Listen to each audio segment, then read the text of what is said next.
بسم اللہ الرحمن الرحیم. السلام علیکم، صبح بخیر اور خوش آمدید مارننگ وتھ فرا میں. دعا امید یہی آپ جہاں کہیں ہیں بالکل ٹھیک ٹھاک ہوں، زندگی مزے سکون اور خیریت کے ساتھ گزر رہی ہو. بہت ساری باتیں ہیں اچھی جن کی طرف بھی دیکھنا چاہیے، لیکن بہت ساری باتیں ایسی ہوتی ہیں جن کے اوپر ضرور رک کر غور کرنا چاہیے اور جن کے بارے میں ہمیں بہت سنجیدگی سے ایکشن بھی لینا ہوتا ہے. اس لیے کہ یہ تمام وہ باتیں ہوتی ہیں جو ہمارے کنسرن ہوتے ہیں، یہ تمام وہ باتیں ہوتی ہیں جو ہمارے لیے اہم ہوتی ہیں، اور جو ہمارے لیے اہم ہوتی ہیں ہمیں اس کو دوسروں میں بتانے میں کوئی آر اور جھجک نہیں ہونی چاہیے کہ یہ بات ہمارے لیے کتنی اور کس قدر اہم ہے، اور چونکہ یہ ہمارے لیے اہم ہے اس لیے اس بات کو اہمیت دی جانی چاہیے. مذہب ایک ایسا معاملہ ہے. ویسے تو آج کل کے دور میں جو نعرہ ہے وہ یہ کہ مذہب ہر ایک کا ذاتی معاملہ ہے اور اس کے نتیجے میں بھی ہر ایک شخص کو حق حاصل ہے کہ وہ جس طرح سے اسے پریکٹس کرے. یہ کچھ حد تک صحیح بھی ہے، لیکن اگر ہم دیکھیں کہ پچھلے کافی عرصے سے جو پریکٹس چل رہی ہے کہ اسلام اور اسلام کے جو معاملات ہیں ان کو جس طرح سے پورٹرے کیا جاتا ہے، جس طرح سے ان کے ساتھ کھلواڑ کیا جاتا ہے، کھیلا جاتا ہے، جس طرح سے ان کو مختلف جگہوں پہ توہین کا، تضحیک کا نشانہ بنایا جاتا ہے، اور پھر اس کے بعد اپنی اس روش کو وہ اپنی ایک اعتدال پسندی کو بھی کہہ کے منوا لیتے ہیں اور اس کے ساتھ روشن خیال بھی وہی ثابت ہو جاتے ہیں اور اس کے ساتھ معتدل مزاج بھی وہی ٹھہرتے ہیں. حالانکہ جتنا وائلنس اور جتنا اگریشن اور جتنی تضحیک اور توہین اسلام کی غیر مسلموں کے ہاتھوں ہوئی ہے، مسلمانوں کے ہاتھوں کسی غیر مسلم کی یا کسی بھی اور مذہب کی اس طرح کی تضحیک یا توہین نہیں دیکھنے اور سننے میں آئی. آج میں آپ کو اس کی کچھ پریکٹیکل مثالیں دکھاؤں گی اور میں چاہوں گی کہ آپ انہیں محفوظ رکھیں اپنے پاس، اور جب آپ بھی جائیں مارکیٹ میں تو ان چیزوں کے اوپر بہت دھیان دیں اور ان کو بہت توجہ سے دیکھیں. میرے سامنے اس وقت یہ ایک رگ ہے، اور یہ رگ جو ہے یہ واش روم میں جو ہم ٹوائلٹس میں اپنے یوز کرتے ہیں، میٹس، یہ ان کے لیے استعمال ہوتی ہے. اس کے اوپر دیکھنے میں بظاہر ایک ایبسٹریکٹ ڈیزائن نظر آ رہا ہوگا آپ کا، لیکن اگر آپ اس ڈیزائن کو کلوز میں جا کے دیکھیں تو کوئی بھی شخص جو عربی سے ذرا سی دلچسپی رکھتا ہے وہ سمجھ سکتا ہے کہ یہ جو لفظ ہے یہ اس وقت اللہ لکھا ہوا ہے. جس طرح یہ بھی کیمرہ کلوز کر رہا ہے آپ کو شاید اس کے ساری جو لفظ ہیں، ساری جو اس کے حرف ہیں وہ سمجھ میں آ رہے ہوں. میں اس کو اٹھا کر بھی آپ کو دکھا دیتی ہوں. اس کو اس طرح سے دیکھ پانا کیمرے کی آنکھ سے ممکن ہے یا نہیں مجھے نہیں معلوم. آپ دیکھ پا رہے ہیں اس طرح جیسے میں دیکھ رہی ہوں یا نہیں؟ یہ دیکھیں کلیئر آپ کے سامنے اللہ لکھا ہوا ہے، اور یہ ایک واش روم میں بچھایا جانے والا میٹ ہے. اگر آپ اسے لانگ میں بھی دکھائیں جس پر لگتا یہ ہے بظاہر کہ یہ ایک ایبسٹریکٹ اس کے اوپر ڈیزائن بنا ہوا ہے، اور یہ یقینی طور پر اتفاقاً یا حادثاتاً تو ہو نہیں سکتا.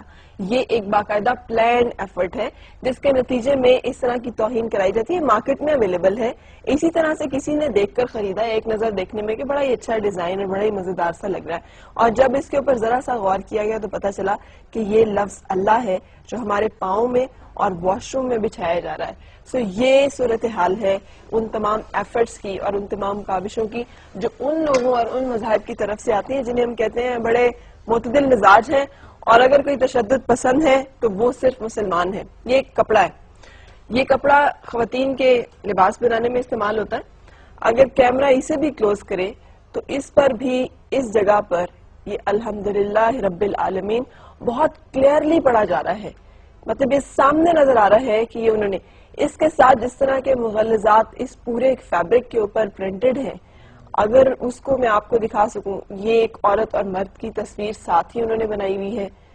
جو کہ ایک عجیب و غریب صورتحال اور نمونہ پیش کر رہی ہے. اس کے بعد اس کے بالکل نیچے یہ لفظ اللہ پرنٹ ہوا ہے. اب یہ اگر آرٹ کا اتنا ہی خوبصورت نمونہ ہے اور ان کو یہ لفظ اتنا ہی فیسینیٹ کرتا ہے تو مجھے سمجھ میں نہیں آتا کہ اس لفظ کو اپنی خانقاہوں میں، اپنی درسگاہوں میں لگانے سے تو ان کو بہت اعتراض ہوتا ہے، لیکن اس طرح کی جگہوں پر استعمال کرنے میں ان کو یہ پیس آف آرٹ لگتا ہے. یہ ہرگز ایسے نہیں ہے، اس لیے کہ سب کچھ پلانڈ ایفرٹس ہیں. یہ وہ سازشیں ہیں، یہ ان کی نفرت کا، یہ ان کے ان گھناؤنی عزائم کا، یہ ان سازشوں کا مظہر ہے جو مسلمانوں اور عالم اسلام کے خلاف کی جا رہی ہیں اور مسلسل کی جا رہی ہیں. ہمیں اب جبکہ ہم ساری چیزیں امپورٹڈ استعمال کر رہے ہوتے ہیں، مارکیٹ میں جائیں تو یہ فیبرک بہت سستا سا مل رہا ہوگا. اب پتہ نہیں اویلیبل ہے یا نہیں ہے، لیکن مجھے یہ پن مل پایا. اور اس طرح کی اور بہت ساری جگہیں اور بہت سارا جگہوں پہ ایسا ہو رہا ہوگا جو میرے پاس ابھی نہیں ہے. لیکن آپ جب بھی جائیں پلیز کائنڈلی جب ہم باہر کی چیزیں خریدتے ہیں تو اس میں ان چیزوں کے اوپر ضرور غور کریں کہ ان کے انگریڈینٹس کیا ہیں. ہم جو لپسٹکس استعمال کر رہے ہیں اس میں سور کی چربی استعمال کی جا رہی ہے. ہم جو یہ فیبرک استعمال کر رہے ہیں اس کے اوپر پرنٹ کے اوپر اور ایبسٹریکٹ فارم کے اوپر کیا چیزیں ہیں جو کہ پرنٹ کر کے بھیجی گئی ہیں. جو بھی اس طرح کی چیزیں ہم خرید رہے ہیں وہ کیا ہیں، کیونکہ یہ سب سازشیں جو ہیں یہ یقینی طور پر پوائنٹ آؤٹ کرتی ہیں ایک اور بڑی سازش کی طرف، اور وہ ہے مسلمانوں میں نا اتفاقی اور ایک ایسی نفرت کی فضا پیدا کی جائے جہاں پر ہمیں ہی ہٹ کیا جا رہا ہے دہشت گرد کہہ کے، حالانکہ ہم ہی سب سے زیادہ مظلوم ہیں اس وقت پوری دنیا میں. اینی وے یہ ایک اور صورتحال اس وقت میرے پاس ایک بلڈنگ کی صورت میں ہے جسے مینہٹن میں تعمیر کیا گیا ہے اور اس کو ایپل مکہ کا نام دیا گیا ہے. اور ذرا امیجن کریں کہ یہ ایک بلڈنگ ہے، شراب خانے کی عمارت بنانے کے لیے ان کو کعبے سے زیادہ معتبر اور کعبے سے زیادہ خوبصورت ڈیزائن اور کوئی نظر ہی نہیں آیا.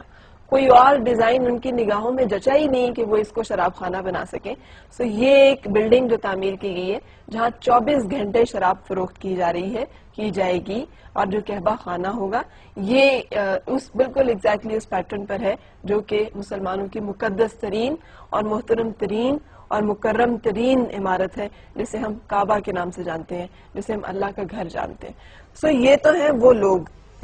جن کو ہم جانتے ہیں کہ یہ ہمارے لیے آئیں گے اور بہتری کریں گے، اور یہ ہیں وہ لوگ جس وقت دنیا کی طاقت اور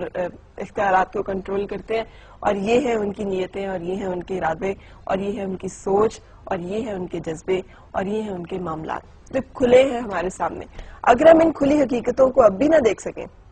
تو میرا خیال ہے پھر ہم کبھی بھی نہیں دیکھ سکیں گے. اور اگر ابھی بھی ہم اپنے لیے کچھ ایسا نہ کر سکیں جس میں ہم ایک واضح سوچ کم از کم پیدا کر سکیں اور کچھ ایسے اعمال جو ہمارے کام آئے، جہاں پر صرف پروٹیسٹ کرنے سے، صرف مذمت کرنے سے، صرف اس طرح کی چیزوں پر دکھ، کرب، تکلیف محسوس کرنے سے، صرف غم و غصے کا اظہار کرنے سے کام نہیں چلے گا، بلکہ اس سے آگے بڑھ کر ہمیں کچھ کرنا ہوگا، اور وہ ہے اپنے اندر طاقت پیدا کرنا. اتنی طاقت کہ ہمیں کمزور سمجھ کر ہمارے جذبات کو اس طرح مجروح نہ کیا جائے اور ہمارے مذہب سے اس طرح سے کھیلا نہ جائے، اور ہمیں صرف نادان سمجھ کر اور بیوقوف سمجھ کر ہمیں اس طرح سے استعمال نہ کیا جائے کہ ہمیں پوری دنیا کے چہرے پر دہشت گرد کی صورت میں مسلط کر دیا جائے اور پورٹرے کر دیا جائے اور ہم اس بارے میں کچھ کر بھی نہ سکیں. اور یہ سوچنے کی بات ہے کہ آخر ہم اتنے بے بس ہیں کیوں.